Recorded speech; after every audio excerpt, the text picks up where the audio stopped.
Madrasah yang paling baik itu adalah orang tua.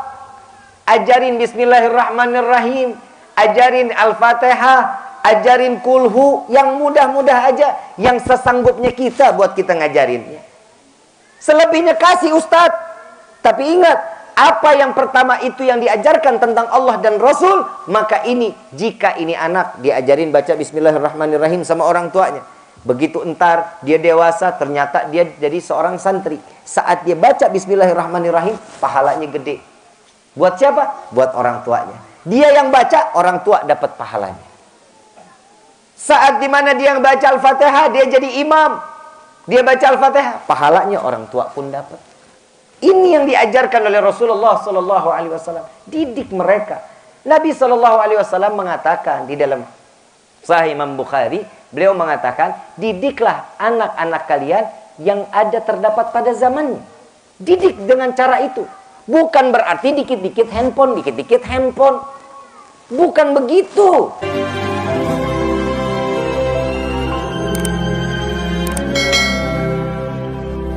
Alhamdulillah. Wassalatu wassalamu ala Rasulillah Muhammad ibn Abdullah sallallahu alaihi wasallam wa ala alihi wa man wala wa la hawla wa la quwwata illa billah.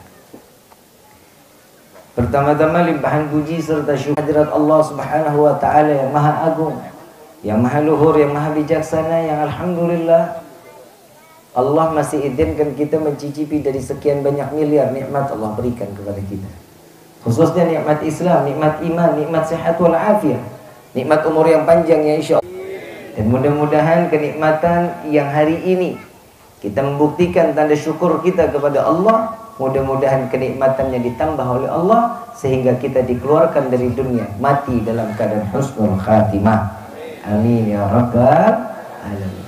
Salawat beserta salam terlimpah curah kehadiran Nabi besar Muhammad sallallahu alaihi wasallam beserta keluarga sahabat hingga umatnya sampai yaumil qiyamah. Amin ya rabbal alamin.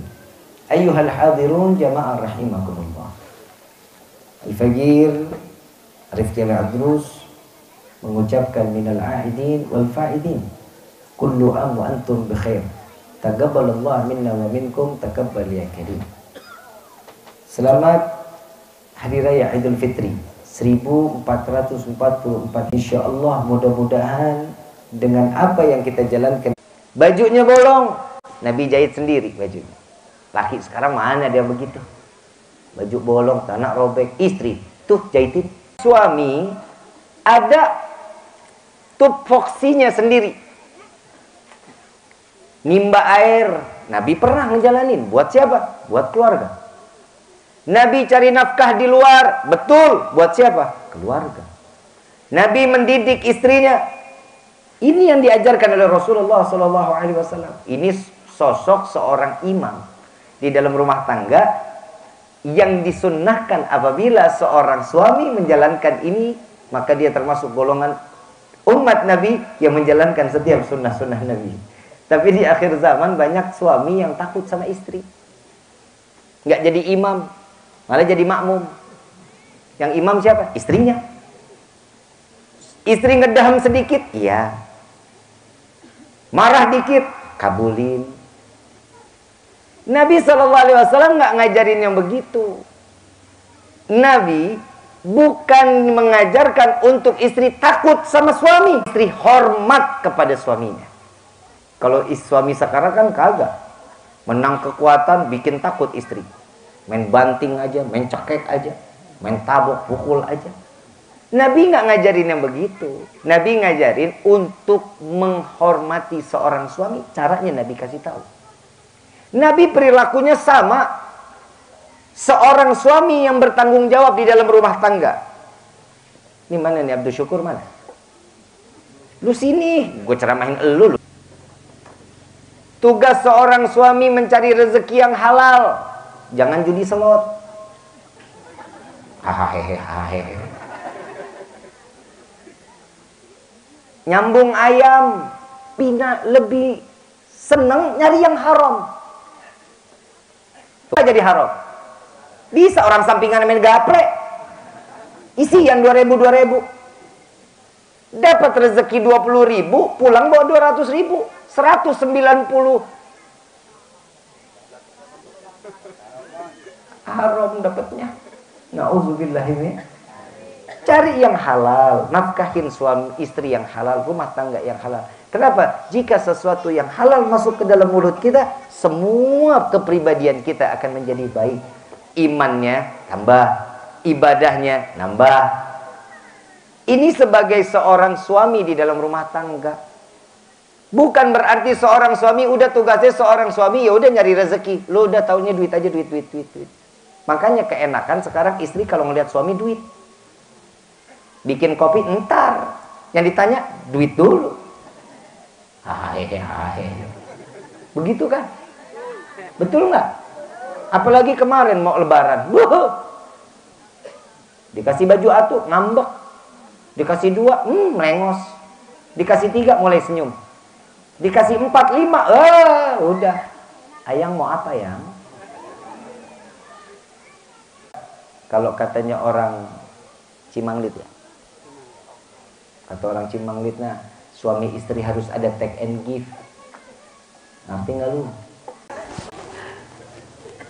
Yang namanya istri, Pak, ngurus suami, ngurus rumah tangga, sholat Jumat dan wajib hukum.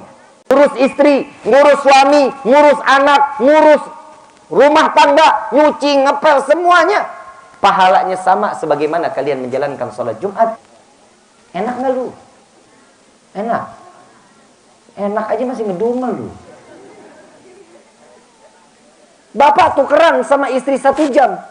Istri tukeran sama suami tugasnya 1 jam. Gak bakal sanggup. Kenapa? Karena Allah sudah, ini loh porsinya seorang laki-laki, ini porsinya seorang perempuan. Ini ada satu kelebihan yang Allah berikan kepada laki-laki. Kenapa? Tanggung jawab. Tapi di sini yang namanya perempuan tanggung jawabnya di dunia kepada keluarga, suami dan anak, ini di dunia. Untuk apa? Gapai pahala di akhirat. Tapi urusan akhirat, urusan suami. Istri mah cicing we. Tanggung jawab seorang suami, istri nggak sholat, lu yang digebugin PA. Istri nggak ngaji, lu yang ditanya. Makanya tuh lihat doanya tuh malaikat Jibril, ya Allah, jangan kau terima amal ibadah puasanya seorang istri yang durhaka kepada suami. Tuh dengerin tuh. Woi, durhaka sama suami bukan pahala, bukan sorga jaminannya, neraka.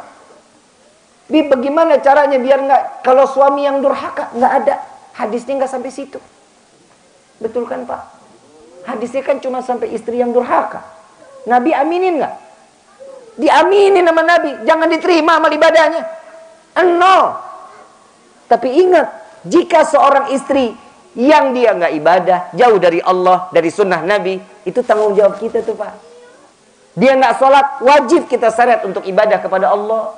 Ini tugasnya seorang suami. Apalagi kalau ibadahnya sama-sama. Alhamdulillah. Ini besok malam pertama nih. Eng. Mana Kuningan lagi hujan mulu lagi. Posisi pas. Ngapa lu? Wak-wak-wiwi. Jangan begitu, biasanya jomblo tuh. Besok malam pertama nih.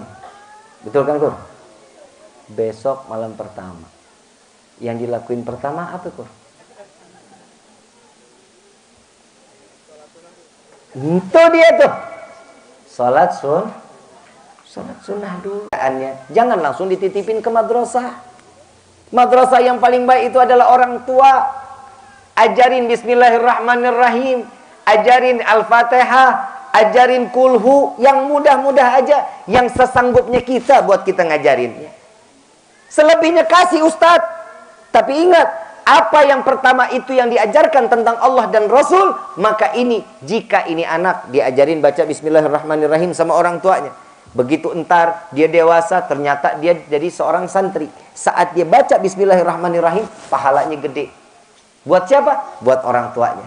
Dia yang baca, orang tua dapat pahalanya. Saat dimana dia yang baca Al-Fatihah, dia jadi imam, Dia baca Al-Fatihah, pahalanya orang tua pun dapat. Ini yang diajarkan oleh Rasulullah Sallallahu Alaihi Wasallam. Didik mereka. Nabi Sallallahu Alaihi Wasallam mengatakan di dalam Sahih Imam Bukhari, beliau mengatakan, didiklah anak-anak kalian yang ada terdapat pada zamannya. Didik dengan cara itu. Bukan berarti dikit-dikit handphone, dikit-dikit handphone. Bukan begitu. Ini tugas, ini emak nih yang bikin rusak. Anak kalau dikasih makan, nasi apa handphone? Nasi apa handphone? Handphone dulu baru nasi. Lauk jadi nasi, Pak. Kalau kita kan dulu enggak ya, Pak. Kecap, telur, ceplok tuh lauknya. Kalau sekarang, anak sekarang lagi makan lauknya handphone. Betul? Alasannya apa tuh biar begitu? Biar mau makan. Kasih vitamin, PA. Kan ada nubuyung upi. Ada kan? Cuman satu, biar anteng. Betul nggak? Biar nih anak nggak pecicilan, lari sana lari sini. Bener? Saya kasih amalan buat anak anteng, mau nggak? Cekek. Lah mana ada anak kecil anteng? Ibu kalau boleh tanya, ibu bapak tanya sama orang tua, saya dulu kecil gimana? Manjat pohon lupa turunnya. Badungnya setengah mati, ya wajar namanya anak-anak. Kalau anak-anak ya begitu ya wajar. Didik dia, bukan berarti semua apa yang ada di zamannya kita kasih, bukan. Caranya mudah. Kan ada TV nih, ada wifi, pasangin tuh wifi. Taruh di TV. Kan ada tuh belajar ngaji anak, kan ada tuh di YouTube, ada. Nggak mau? Salah dari pertamanya, lu kasihnya Upin Ipin. Coba kalau dari pertamanya udah dikasih tentang agama, insya Allah nurut. Cerita tentang Nabi kan ada tuh yang kartun-kartun. Ada kan? Kenalin yang begitu. Kalau kita wawasan kurang, ya udah kita ajarin. Lewat media, boleh. Boleh. Tapi dengan caranya, ada waktunya. Ada batasannya. Bukan berarti 24 jam nih anak suruh megang handphone. Lihat anak sekarang, bangun tidur apa yang dicari? Handphone. Mau tidur? Handphone. Salaman sama orang tua, mata ke handphone, tangan ke orang tua. Lihat orang tua juga kagak. Makanya sekarang anak sekarang kalau cium tangan di mana tuh? Di jidat lah, di pipi lah. Kan begitu. Saya khawatir 10 tahun yang akan datang nih pada salamannya nih anak pada ditangkok. Leher, kan bahaya. Didik yang benar, cium tangan tuh begini. Ya, ini namanya cium. Indra penciuman apa? Ngapa hidung? Hidung, ini indra penciuman. Itu dicium. Jangan dikecup. Itu umat-umat lain dah tuh yang begitu. Tapi kalau kita dihirup, kenapa? Ambil keberkahan dari menghirup tangan orang tua kita. Dihirup. Ini didikan dari orang tua kita sekarang udah hilang. Udah hilang. Nabi SAW ini ngajarin kita udah sangat sayangnya, bukan main sama kita. Sampai Allah sayangnya bukan hanya buat Nabi. Sayangnya sampai ke umat disayang sama Allah. Puasa dari mulai subuh sampai maghrib. Kan lapar, kan aus. Emang lu doang? Nabi terdahulu kan juga. Nabi-nabi terdahulu juga. Ya ayyuhalladzina amanu kutiba alaikumusiyam kama kutiba alal ladzina min qablikum la'allakum tattaqun. Apa yang dijalankan kita kemarin sama. Senabi-nabi terdahulu sama. Tapi beda dengan zamannya Nabi Muhammad SAW. Nabi Muhammad dikasih waktu khusus 1 bulan. 1 bulan kita puasa nikmat luar biasa. Semuanya diajarin di dalam Ramadan. Sampai baina asar wa maghrib itu waktu yang diijabah sama Allah. Doanya dikabulin sama Allah. Ini kagak, lu kagak mah. Asar keluarin motor, ngabuburit. Sunnah siapa itu? Alasan mana? Ngulur waktu bit. Biar ketemu maghribnya enak. Ntar pulang udah maghrib. Ketemu bihun, beli. Ketemu lontong, bala-bala. Apa lagi tuh? Hah? Es campur. Kolak. Pacar Cina. Nggak ada pacar Arab, nggak ada. Rujak kangkung. Betul. Surga sama Allah, ya Allah saksikan. Ini ibadah. Tapi ganjar dong. Dasar kitanya PA. Lebih milih bihun daripada doa. Kan blow on namanya. Makanya orang banyak yang nanya di TikTok, di Instagram, Habib kok di bulan Ramadan Habib nggak nge-live, Habib nggak pernah posting. Ngapain 11 bulan gue udah ngurusin beginian? Masa iya di bulan Ramadan gue disuruh beginian lagi? Udah cukup dah. Ini nikmatin ibadah, enak yang nikmatin. Kan begitu kan? Kumpul sama keluarga, duduk sama-sama, baca Quran, saling sharing. Kan enak begitu. Ini mah kagak orang mah. Udah jam 4 sore, mulai tuh sibuk, keluarin motor, keliling. Sesuatunya diajarkan. Ada apa? Hidup kita ini tertib. Ada tertibnya. Hidup ini nih udah difasein sama Allah nih, udah diajarin. Ada sesuatu yang boleh, tapi kadang ada jadi sesuatu yang boleh ini bisa jadi nggak boleh. Yang tadinya halal bisa jadi haram. Contoh, tempe. Halal apa haram? Halal apa haram? Dimakan tengah hari pakai sayur asem di bulan Ramadan. Halal apa haram? Haram. Biji salak. Halal apa haram? Dimakan sore-sore menjelang maghrib. Lagi puasa. Boleh apa enggak? Enggak boleh. Halal apa haram? Haram. Enggak boleh. Sesuatu yang halal ada. Kenapa kita diajarkan oleh Allah seperti ini? Agar kita sadar. Ada keluarga kita. Ada saudara kita di luar sana yang nahanin lapar. Mungkin yang satu harian enggak bisa makan. Ke dalam ke mereka. Suruh masuk. Biar sadar. Alhamdulillah. Syukur dong sama Allah. Kita cuma dari subuh sampai maghrib. Ada orang yang seminggu cuma makan 2 kali sekali. Ada. Bukan nggak ada. Ini kita diajarkan. Es campur, halal apa haram? Es kelapa, halal apa haram? Coba diminum tengah hari bentet. Jadi halal lagi saat bulan Ramadan. Kapan kita boleh pakai?